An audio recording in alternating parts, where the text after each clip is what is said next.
Welcome to my YouTube channel Buddhadeb biology solutions. Class 12-এর তোমাদের MCQ series নিয়ে এসেছি বংশগতি বিভেদ চ্যাপ্টারের।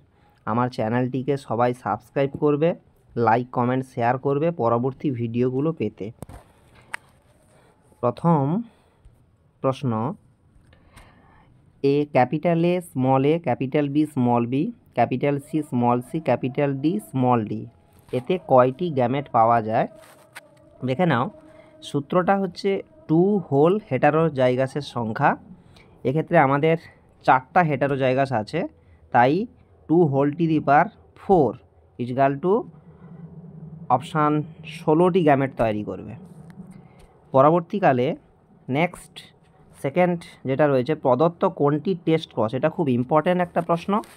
টেস্ট কস আমরা প্রথম এর দাগে দেখতে পাবো capital T small tea into capital T small tea, বির দাগে capital T small tea into capital T, সির দাগে আমরা পাবো capital T small tea into small tea, ডির দাগে পাবো capital T into small tea. তোমাদের সুবিধার্থের জন্য আমি এখানে টেস্ট কস প্রোজেনি দেখিয়ে রেখেছি, এই যে এইটা টেস্ট কস প্রোজেনি, অর্থাৎ এখানে কি রয়েছে capital T into small tea, অর্থাৎ অপশান সি হবে সঠিক অ্যান্সার। নেক্সট 3 নম্বর প্রশ্ন, যেটা যে ধর্মের জন্য একটি জিন অপর একটি জিনের প্রকাশে বাধা দেয়, অর্থাৎ একটি জিন অপর একটি জিনের প্রকাশে বাধা দেবে, তাকে আমরা প্লিওট্রপি বলবো, মাল্টিপুল অ্যালিল বলবো, এপিস্ট্যাসিস বলবো, পলিজেনিক উত্তরাধিকার বলবো, তাকে আমরা অপশান সি এপিস্ট্যাসিস বলবো। নেক্সট প্রশ্ন, মেন্ডেল তত্ত্বের ব্যতিক্রম কি? এখানে সহপ্রকটতা এবং অসম্পূর্ণ প্রকটতা, এই দুটো, এইটা আর এটা হচ্ছে এক সংকর জননের ক্ষেত্রে, এবং লিঙ্কেজটা দ্বিসংকর জননের ক্ষেত্রে, অর্থাৎ এখানে মেন্ডেল তত্ত্বের ব্যতিক্রম অপশান সবকটি হয়ে যাবে। নেক্সট প্রশ্ন, এবিও ব্লাড গ্রুপ কোনটির উদাহরণ?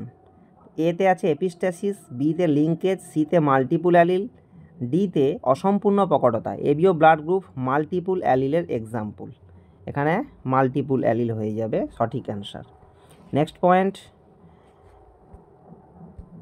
যখন একাধিক ফিনোটাইপিক বৈশিষ্ট্য একটি মাত্র জিন দ্বারা নিয়ন্ত্রিত হয়, তখন সেই ঘটনাকে আমরা বলবো মাল্টিপুল অ্যালিল, এপিস্ট্যাসিস, অসম্পূর্ণ প্রকটতা, ডির দাগে প্লিওট্রপি। এক্ষেত্রে উত্তর হয়ে যাবে প্লিওট্রপি, অপশান ডি উত্তর হবে প্লিওট্রপি। প্লিওট্রপির একটা উদাহরণ সিকেল সেল অ্যানিমিয়া। এই সিকেল সেল অ্যানিমিয়া আমাদের HbA জিনের মিউটেশনের ফলে HbS জিন পরিণত হয়।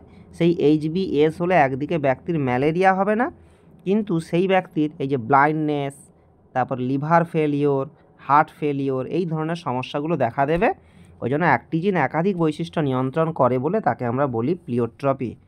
নেক্সট স্লাইড, 7 নম্বর, বংশগতির ক্রোমোজোম তত্ত্বের প্রবক্তা কে? অপশান এ সাটন ও Theodor Boveri, B Jacob Monod, C Beadle ও ট্যাটাম, ডির দাগে বিজ্ঞানী গ্রিফিথ। এক্ষেত্রে বংশগতির ক্রোমোজোম তত্ত্ব অর্থাৎ জিন ক্রোমোজোম পরস্পর সমান্তরাল আচরণ করে, এক্ষেত্রে অপশান এ হবে সাটন এবং থিওডর বোভেরি, এই অপশানটা হবে। নেক্সট প্রশ্ন, পলিজেনিক উত্তরাধিকার একটি উদাহরণ সিকেল সেল অ্যানিমিয়া, বির দাগে মানুষের গাত্রবর্ণ, C cystic fibrosis, D ABO blood group. এক্ষেত্রে মানুষের গাত্রবর্ণ হয়ে যাবে সঠিক অ্যান্সার, পলিজেনিক উত্তরাধিকারের একটা অ্যান্সার। এটা খুব ইম্পর্টেন্ট একটা প্রশ্ন। পরের স্লাইড রয়েছে ক্রোমোজোমের সাংগঠনিক একক, অর্থাৎ ক্রোমোজোমের গঠনগত উপাদানের নাম কি? গঠনগত উপাদানের নাম হয়ে যাবে নিউক্লিওজোম, এক্ষেত্রে অপশান সি সঠিক অ্যান্সার।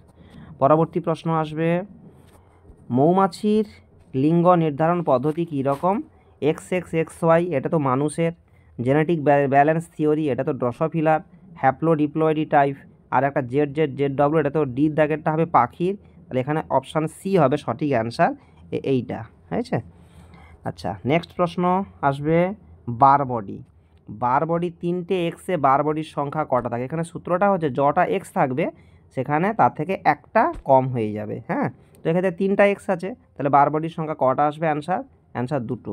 যদি এখানে এরকম করে 4টা এক্স থাকতো তখন অ্যান্সার হয়ে যেত 3 অ্যান্সার হয়ে যেত। হ্যাঁ, পরের প্রশ্ন,